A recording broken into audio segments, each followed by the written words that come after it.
अस्सलाम वालेकुम नाज़रीन गिरामी। कन्हैया कुमार, मोदी हुकूमत, हम कोई इनके इतने भी ख़िलाफ़ नहीं है कि भगा दो मोदी को, लेकिन हम ये कहना चाह रहे हैं कि जो वादे आपने हर कम्युनिटी से किए थे, मुस्लिम कम्युनिटी से, हिंदू कम्युनिटी से, दलित कम्युनिटी से और सिख कम्युनिटी से और क्रिश्चियन कम्युनिटी से, वो वादे पूरे तो करते। देखें, या तो आप बोले नहीं, पहले तोलो फिर बोलो का फार्मूला आप अपनाते हैं, आप हुकूमत में आ रहे हैं, लेकिन अब कन्हैया कुमार ने जो मज़ेदार बातें की हैं आइए देखते हैं।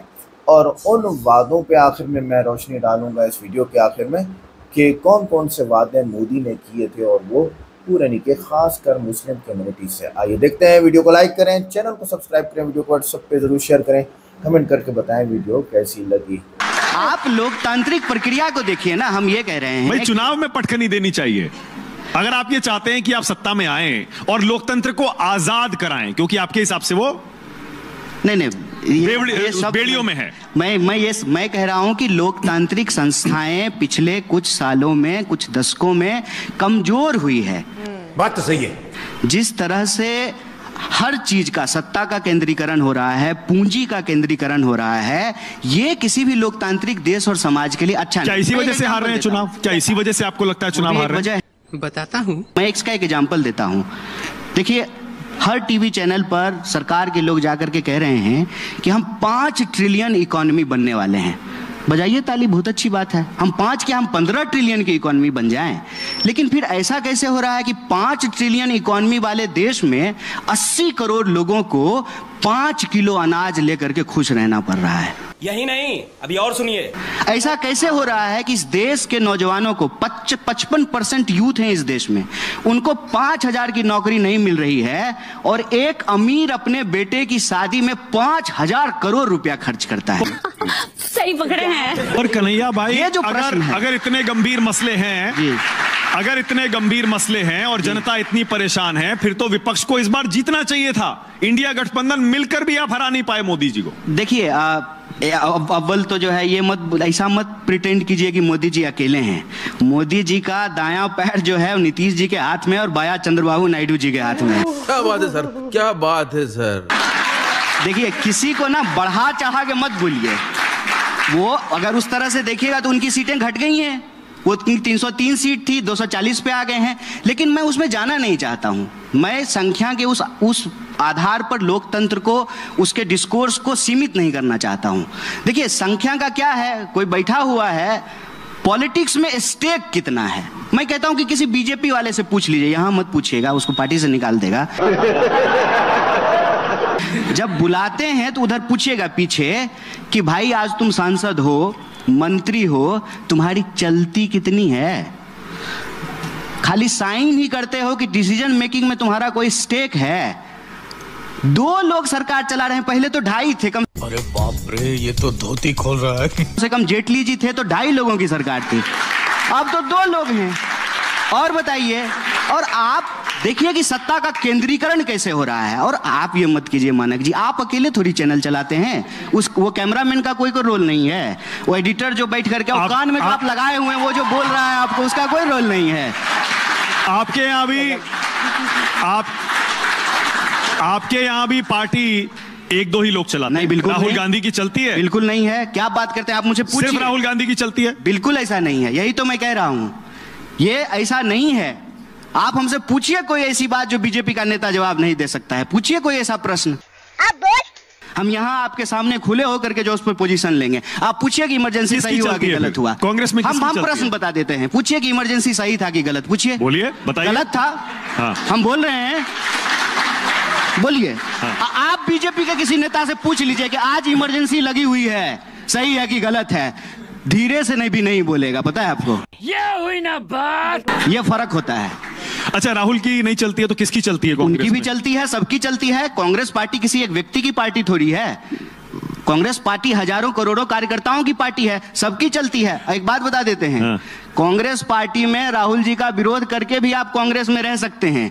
बीजेपी में आप मोदी जी का विरोध करके बीजेपी में नहीं रह सकते हैं, इस बात को याद रखिएगा। आरोप ये लगता है क्योंकि कांग्रेस पार्टी बार बार सारे मुद्दे उठा के भी बीजेपी को हरा नहीं पा रही है, इसीलिए उसने अब ये मुद्दा उठाया है, जातिगत जनगणना का।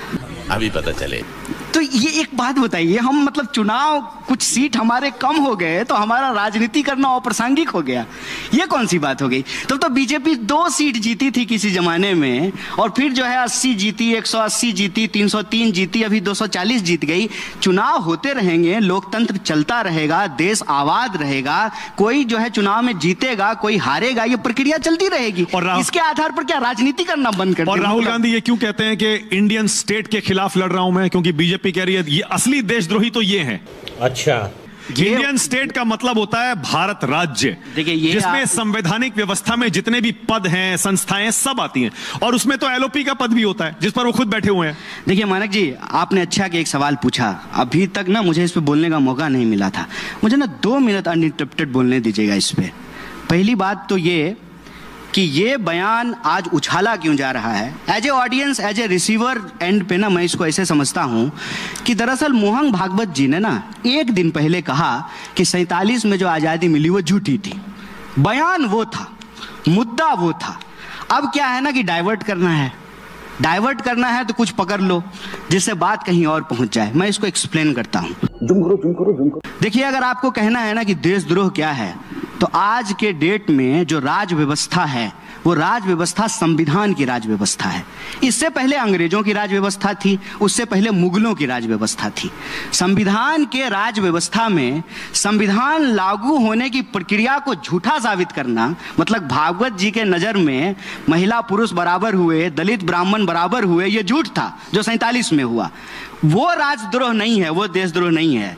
लेकिन राहुल गांधी ये कहें कि इस देश की लोकतांत्रिक संस्थाएं कैप्चर की जा रही है आरएसएस बीजेपी के द्वारा, चुनाव आयोग को कैप्चर किया गया है, मीडिया संस्थान को कैप्चर किया गया है, लोकतंत्र की अलग अलग संस्थाओं को कैप्चर किया गया है, और ये भारतीय राज व्यवस्था से, भारत के देश से नहीं, भारत के समाज से नहीं, भारतीय राज व्यवस्था से लड़ाई है। तो उस बात को किस तरीके से प्रस्तुत किया जा रहा है? एक बात मैंने आपको कहा नहीं, इमरजेंसी गलत था, तो इमरजेंसी भारतीय राज व्यवस्था ने लगाई थी ना, जिसके खिलाफ में ये सारे नेता पैदा हुए हैं। मोदी जी पेंट पहन करके इमरजेंसी का विरोध कर रहे होंगे गुजरात में उस वक्त जब बच्चा होंगे, तो क्या बढ़िया था गुरु। तब आप मुझे बताइए, जेपी का बयान याद है कि नहीं देश को, कि कहा कि जो है इंदिरा गांधी का साथ देना बंद कर दे इस देश की सेना और इस देश की पुलिस। क्या इस देश के इस आधार पर देश का कोई ऐसा विपक्ष का नेता है जिसके ऊपर मुकदमा नहीं होना चाहिए अगर राहुल गांधी गलत हैं तो? भारत की राज व्यवस्था में विपक्ष का काम है उस राज व्यवस्था में अगर कुछ गलत हो रहा है तो उसका वो खुल करके विरोध करे। और राज व्यवस्था इसलिए बोला जाता है कि कार्यपालिका के 2 अंग होते हैं, एक अस्थायी कार्यपालिका होता है, एक अस्थायी कार्यपालिका होता है। और आज की स्थिति यह है कि सिर्फ अस्थायी कार्यपालिका नहीं कैप्चर हुआ है, सिर्फ पार्लियामेंट की बात नहीं कि उनको 303 सीट है और उनकी सरकार है 15वें साल में, इसकी भी बात है कि चुनाव आयोग पोजीशन नहीं लेती है। बात तो सही है। आप मुझे बताइए कि विधानसभा चुनाव के वक्त और लोकसभा चुनाव के वक्त महाराष्ट्र में 1 करोड़ वोट का डिफरेंस है, नए 1 करोड़ वोटर ऐड हुए हैं। इस सवाल को जब कांग्रेस पार्टी उठा रही है, चुनाव आयोग से पूछ रही है, चुनाव आयोग इसका जवाब नहीं दे रहा है। नहीं जवाब दिया उन्होंने, नहीं दे रहा है साहब। अरे ऐसे 50 सवाल हैं, चुनाव आयोग बोलती नहीं है। और आप क्या बात करते हैं, जिस तरह से हमारे आदरणीय राजीव जी अभी चुनाव आयुक्त बने हुए हैं, कभी भारत के इतिहास में ऐसा हुआ था? लेटरल एंट्री के नाम पे जी सर नमस्ते सर कहने वाले लोगों को हर पोजीशन पे बिठा दिए हैं और कहते हैं कि जो है इंस्टीट्यूशन कैप्चर नहीं हुआ है। बेशर्मो, शर्म करो शर्म। आप अपने दिल पर हाथ रख करके बताइए मयंक जी, आपको डर लगता है कि नहीं लगता है? क्या आप आजाद हैं हर बात बोलने के लिए? हम आजाद हैं क्योंकि हमको जेल जाने से डर नहीं लगता है, हम इसलिए कुछ भी बोलते हैं। क्या बात है सर, क्या बात है सर। जिसको खोने के लिए कुछ है वो आज डर रहा है, और आप कह रहे हैं कि जो है लोकतंत्र में सब कुछ ठीक है। कन्हैया कुमार कुंभ में डुबकी लगाने जाएंगे क्या? अखिलेश जी हो आए हैं, राहुल गांधी और प्रियंका गांधी के बारे में लोग पूछ रहे हैं कि वो जाएंगे नहीं जाएंगे। मैं कन्हैया कुमार से पूछ रहा हूं, जरूर जाएंगे। कन्हैया कुमार कुंभ में डुबकी लगाने जाएंगे क्या? जरूर जाएंगे, लेकिन रील बनाने के लिए नहीं जाएंगे। मेरा देखिए आपसे यही निवेदन है भैया, मैं गंगा किनारे पैदा हुआ हूं, मेरा घर मेरा गांव गंगा के किनारे है, पढ़ाई लिखाई के जमुना किनारे में हुई है, तो गंगा जमुना का संगम हमारे जीवन में धार्मिक है वैसे आप? तो मेरी बात सुन लीजिए, मैं बड़ी इंपॉर्टेंट बात बता रहा हूं आपको। आस्था और भक्ति, इसके बारे में बहुत इंपॉर्टेंट बात बोल रहा हूं। ये ना टीवी चैनल, यूट्यूब, मोबाइल से पहले धर्म था, भक्ति थी, आस्था था। संगम था और हजारों साल से लोग वहाँ पे डुबकियाँ लगा रहे हैं।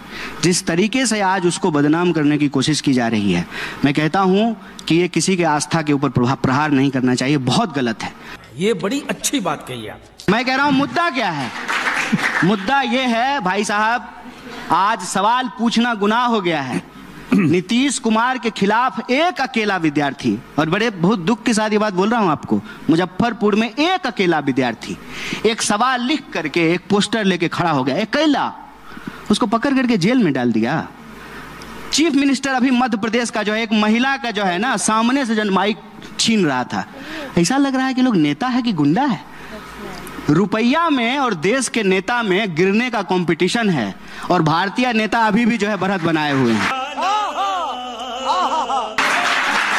राज सत्ता इतनी पतित हो गई है, राज सत्ता गुंडाई कर रही है, अपने लोगों के ऊपर लाठियां चला रही है। बताइए, किसान का अनाज आएगा दिल्ली, किसान का दूध आएगा, किसान की सब्जियां आएगी, किसान नहीं आएगा, उसके लिए कील बोए जाएंगे रोड पे, किसान नहीं आएगा, नौजवान नहीं आएगा। कोई ऐसा राज्य बता दीजिए जहां भर्ती में हो रहे धांधली के खिलाफ नौजवान मार नहीं खा रहा है।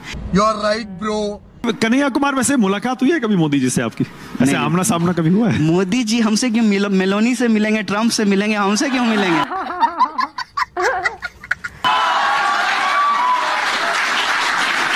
हम तो देश के नागरिक हैं ना। किसी कार्यक्रम में 2014 से पहले? अरे हम देश के साधारण नागरिक हैं, हमसे क्यों मिलेंगे? वो मिलते हैं बड़े बड़े लोगों से, अदानी जी से मिलेंगे, अंबानी जी से मिलेंगे, कपूर परिवार से मिलते हैं, हमसे क्यों मिलेंगे?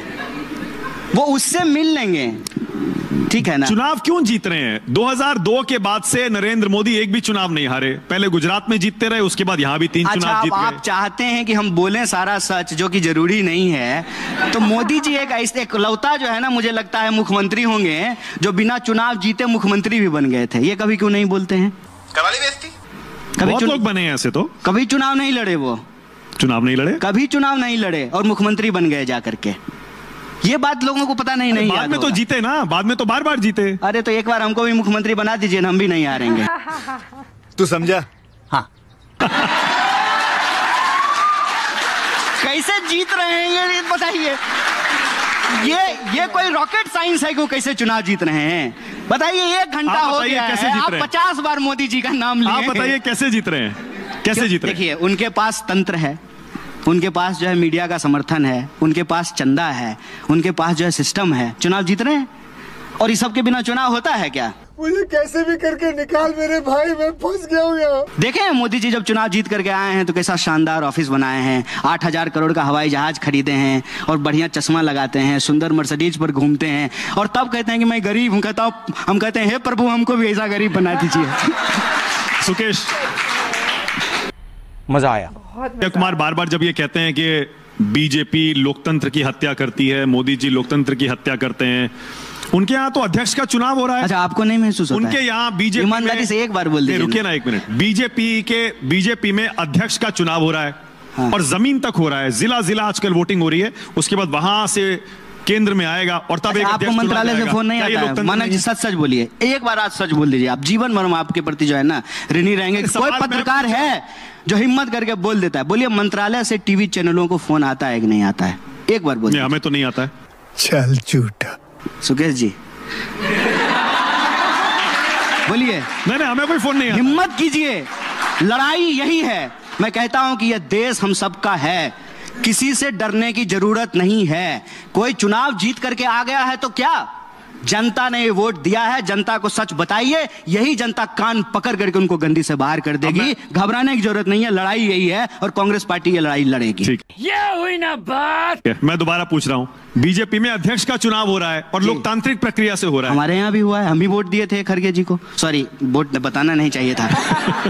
वो गुप्त मतदान होता है, हमारे यहाँ भी चुनाव हुआ। तो आप बीजेपी पर ये आरोप कैसे लगा सकते हैं? जी जो है चुनाव लड़े, तो बीजेपी पर ये आरोप कैसे लगा सकते हैं आपकी वो लोकतंत्र विरोधी है? बीजेपी में लोकतांत्रिक चुनाव हो रहा है, जमीन जिलों में वोटिंग हो रही है आजकल, फिर उसके बाद केंद्र में भी वोटिंग होगी। अरे तू अपने पार्टी में मानक को थोड़ा ठीक कर देता हूं। बीजेपी में आज तक अध्यक्ष पद के लिए चुनाव नहीं हुआ।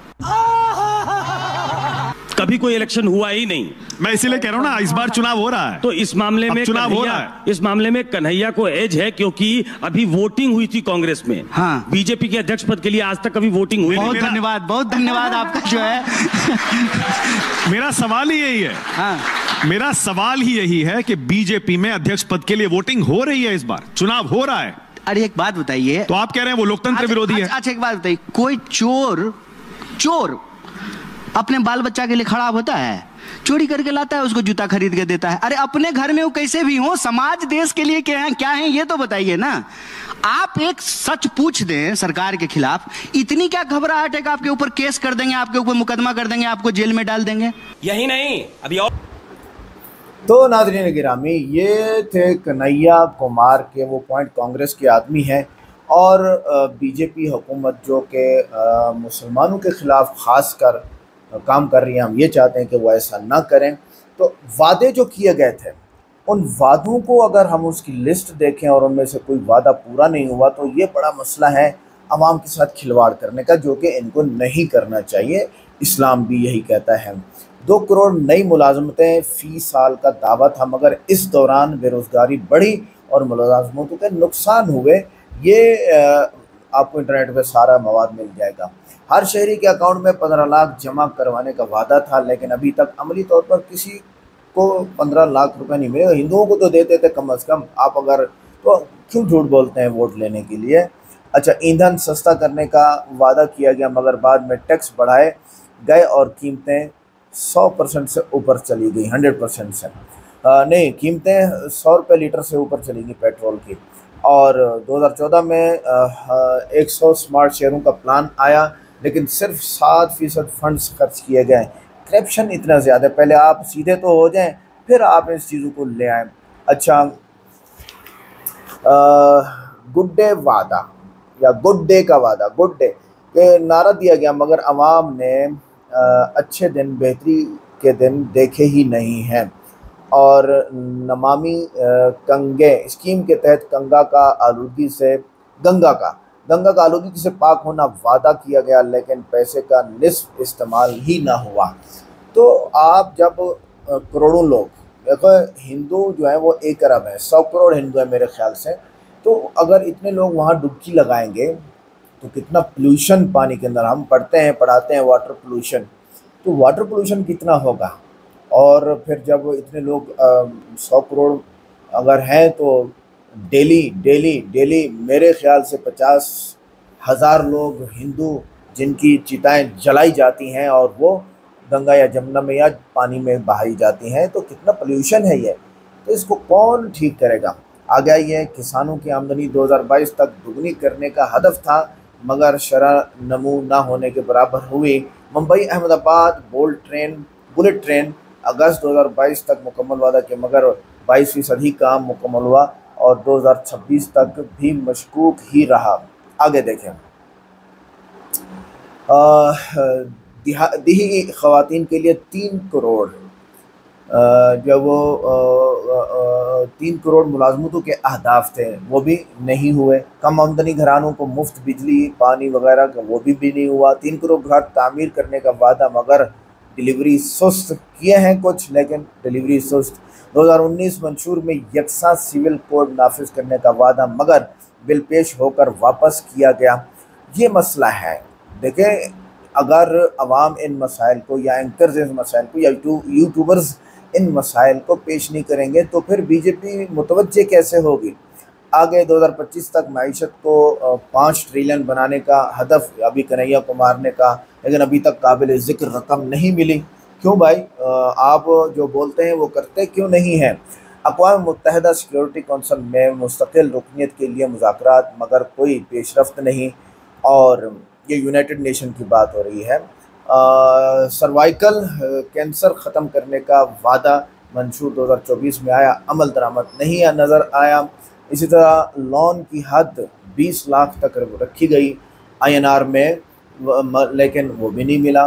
मुकाबला जाती इम्तहानात में पेपर लीक रोकने के कवानीन, मगर अभी कोई कवानीन नाफिज ही नहीं है। भाई, आपकी एजुकेशन का बेड़ा गर्क हो रहा है, तो मोदी साहब कोई ऐसा मुतवस्सित रास्ता लाएं। आप तो मुख्य दिखा रहे हैं, आप तो उंगलियां दिखा रहे हैं, पता नहीं क्या क्या दिखा रहे हैं। तो इससे फिर आपकी अपनी ही वो बेइज्जती हो गई है। अच्छा आगे देखें जी, डेली ट्रांसपोर्ट में मुफ्त कवानीन के टूट मगर नफाज नामुमकिन। दिल्ली को गंगा से क्लीन वाटर फ्राहम करने का वादा मगर अभी तक मुकम्मल नहीं हो। गंगा का पानी क्लीन करके प्लीज़ ना पिलाइएगा प्लीज़। ओहो, मशहूर स्कैम्स अवामिन धुन और सेवेज भारत का फारिग दावा, लेकिन नतीजा शफाफ नहीं। आगे बहुत सारे ऐसे वादे हैं जो बीजेपी ने अभी तक वो उन पे पैरामल 100% भी तो दूर की बात है, 10% भी नहीं हुए, जिसकी वजह से अवाम का बेड़ा गर्क है और 11 साल गुजर गए हैं। तो हमारा वीडियोस बनाने का जो मकसद है वो यही है कि भाई बीजेपी को चाहिए कि वो अवाम का ख्याल करें। मिलते हैं नेक्स्ट वीडियो में। अस्सलाम वालेकुम।